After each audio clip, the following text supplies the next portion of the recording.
Top security essentials for your clients, and you're good to go. In a managed environment, maybe I'd go spend some money on a commercial package so I could manage signatures of my end users. But at home, actually, and so what I'm curious is how many of you run it at home? AV, specifically AV. How many of you run a firewall on your home clients? Really? See, I don't. I don't do the firewall. I don't bother with the firewall because I've got 2 layers of that already. Just enable the Windows firewall.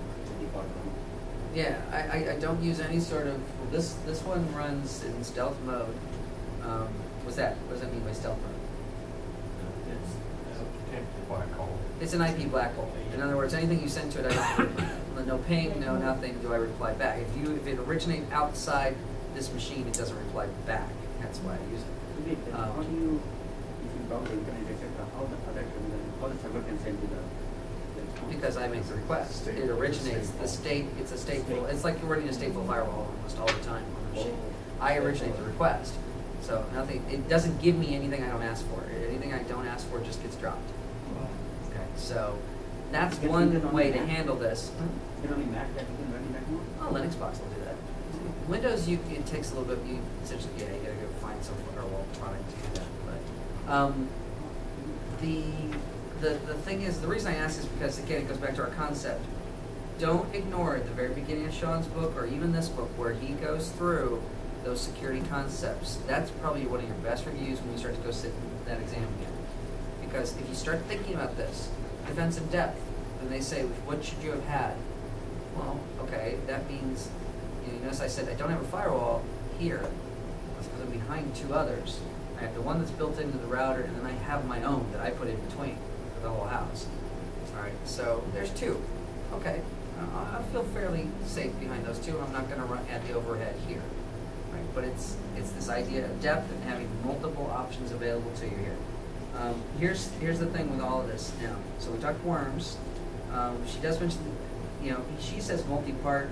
I prefer his definition. He says multi-partite, which is the correct word. I don't know why she said multi-part, but essentially multi-part means that it's basically got both an executable and a boot sector component. That's all. That's all it means. Stealth tries to hide itself, right? Somehow. Polymorphic, what does that mean? Polymorphic is awesome. This is so cool. This is code that rewrites itself so that it can hide from what? AV. Do you remember in cryptography when we talked about a hash? What is a hash? How does a hash work? A hash takes a variable length text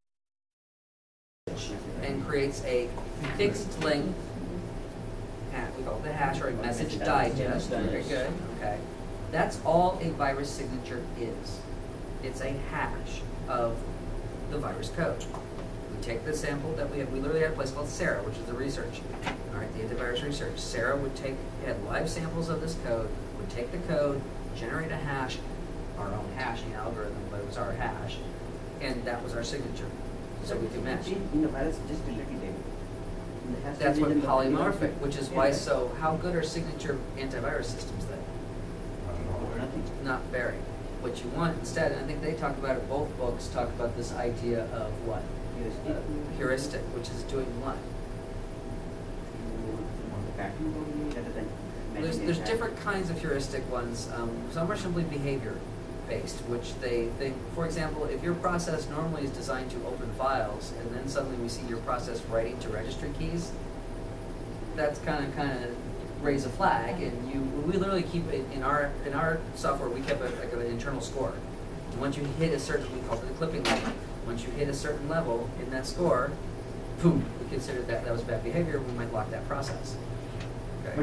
But that can be tuned. We literally had a slider for the user, so you can slide it this way to be very reactive, or we can slide it over this way to be lax about it.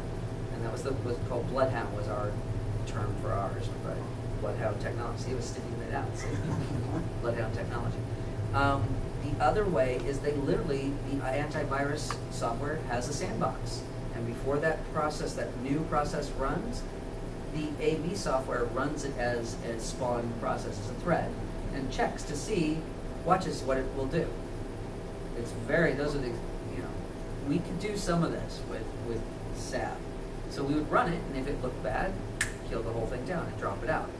A third way that some applications do it, and you hear this term, you might hear this term TCP wrappers, all right? And the idea behind this is that rather than each, and Linux can sometimes do this, secured Linux will do this, where rather than running that process, again, in the same memory space as everything else, right, in shared memory, we build a separate TCP, a virtual TCP, a P stack for each process. They each have their own. So from top layer down, which means that should it be bad, what do? We literally just kill the stack. So from top to down, bottom, you have no access anymore. You don't exist at all. I mean, so conceptually, the actual mechanics of writing it out and building it, but that's the model. So those are the basic ways that we do AV. The last 2 or 3 there we were talking about are much safer than the signature ones, but also a lot more overhead. So when people complain about, oh, antivirus slows down my machine, well, yeah, we've got to check every process before it does anything. So you have a choice. You can have performance or you can have security. Which one do you want? Seriously, yeah, that's it. And I'm not the only one. When we talk cryptography, that's actually a quote from Vincent Reinda. Right? Ryman, his thing was like, well, you can have security or you can have performance. So that's when they were talking about AES, like we talked about the AES encryption. Right? So anyway, there's all kinds of fun stuff here. I would be familiar with what they are. I can talk some more about them if you'd like. I don't want to keep everybody too long. We usually go long, and it's been one of those kind of. What's farming, by the way? Farming's a little bit difficult one. You might get a question on this. DNS farming. What's that? Parsing. Yeah. Well, it's not the host. It's the A. Well, yeah, the A records. Yeah, exactly. Adding additional A records to basically you could take over someone else's DNS server. Let's see. Any others there? Why do we train? It's like art poisoning. We just use a different term. We call it farming because it sounds cool. Okay. Seriously. We're going through a battle right now of whether or not we should host our own DNS, and I'm against it. You know who I found to be really good? OpenDNS.org. And they do also have a paid model where they'll protect the thing for you, and you can do. That's the thing. It's just another thing that I'd have to worry about. Yeah, let somebody else take care of it. The biggest thing I think about DNS, the problem with DNS is that DNS has to, by its very nature, be open on port 53 and has to respond to request. The hard part is also DNS has to share. So every DNS server has a record called an SOA. What's an SOA? Start of authority. Start of authority, right. So if you are defined as the start of authority, it's easy. If you are not the start of authority and pointing to somebody else, if I can fake out that start of authority, what can I do? I can start dumping those A records on your ISP is protecting all of that. Right, so that's the and argument. And there's change management. It takes us telling them, please change this. Please change this, right. That's then the theory why you might do this. The other thing is when they talk, any DNS server will make a request to another one to do something called, you hear the term zone transfer? What's that? What is that? Literally just dump your records. Dump your records to me. That's by the very nature of the way they are made. That's what they do. They'll give up their records to anybody. So I could now attack, legitimately ask your machine, dump all your records. It dumps its records. I have a copy of that. That's not me. So copy all the, it's somebody, copy all your records, take those records, and now compromise yours server. Not only do I have all the records, I can redirect, it's now coming to me. I'm the one that now controls, I've taken over your DNS. And that's actually what happened at one point to Google on some of their machines. That's happened to Yahoo at various times. So there is a movement for something called DNSSEC. Yeah, it's called phishing attack, right? What's that? The phishing attack. Yeah, it's like a phishing attack, right? Hence why we do it, right, which is why we use that DNS, farming term yeah. for this idea.